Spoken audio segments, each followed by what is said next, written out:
Yeah, I mean, I think that those themes, exactly what you said, resilience, resistance, kind of fighting back oppression, are themes that are um, universal in the sense that we always kind of see these dynamics at play, and I think particularly feeling it in our current moment, and just this idea that one can prevail, like, well, the victory is nice, the ability to prevail, um, and sort of reclaim, especially too, as we're talking a lot about, especially in this country, about our traditional institutions being threatened and violated and taken down, and especially the centerpiece of Hanukkah being about an institution, right? This symbol of the temple, the building, and it being kind of violated and eventually reclaimed. I think that, that provides us some hope at this time.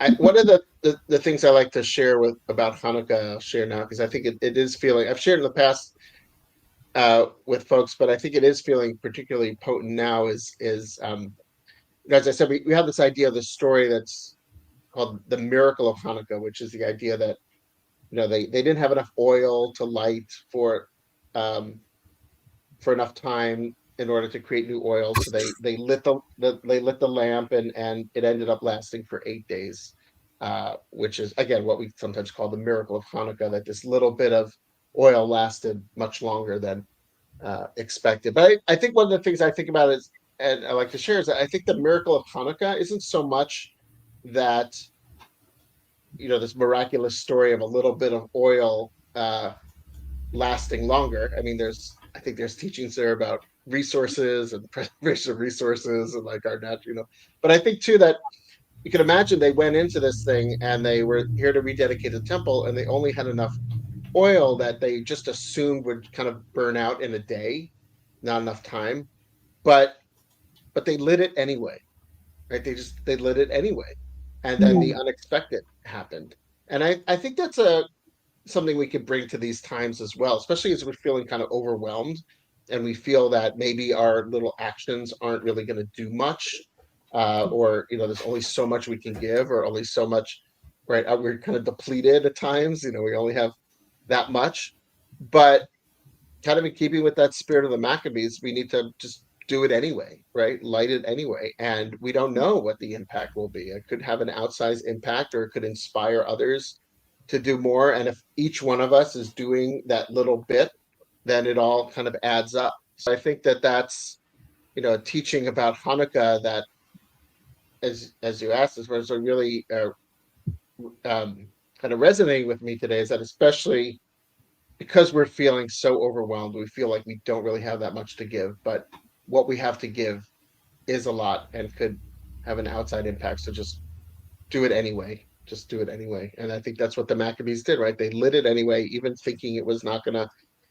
last too long, but it ended up lasting for longer and sort of led to this much larger movement. So just we do what we can. We all play our part. We do it anyway. You've mentioned a couple of times that it's a post-biblical holiday, and you've mentioned the Talmud.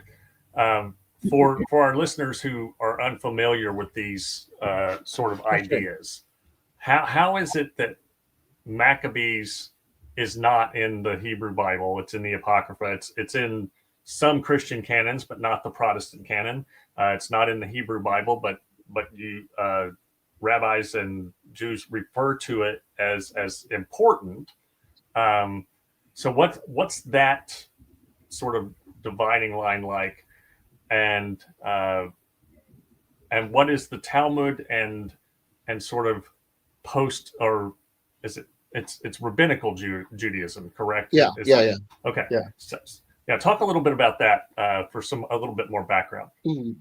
Oh, I should have done some research on the why Maccabees isn't in that. But I think that I'll guess, maybe I'm right, but I think that it has to do with the larger project of the rabbis. I think is I think that and to speak about, just to define my terms, I appreciate you sort of prompting me on that, Dillon. Is that the Talmud is the major body of Jewish literature that postdates the destruction of the temple, right? So after the temple was destroyed eventually by the Romans, right, in 70 AD. CE. Okay, yeah. That's when we see the development of what we call Rabbinic Judaism, um, the Judaism that had existed prior uh, couldn't exist anymore because it was all based around the temple. And so, hence, the story of the Maccabees, why rededicating the temple was so important. It was the main and central institution of the community at that time. And if you read in the Torah about the sacrificial system, that was the mode of worship and the community center, and now it's no more. And so the rabbinic project is for those uh, who survived that era to sort of reclaim and reinvent Judaism, as it were, by taking what was in the Torah and interpreting it to meet a new reality, a new social reality.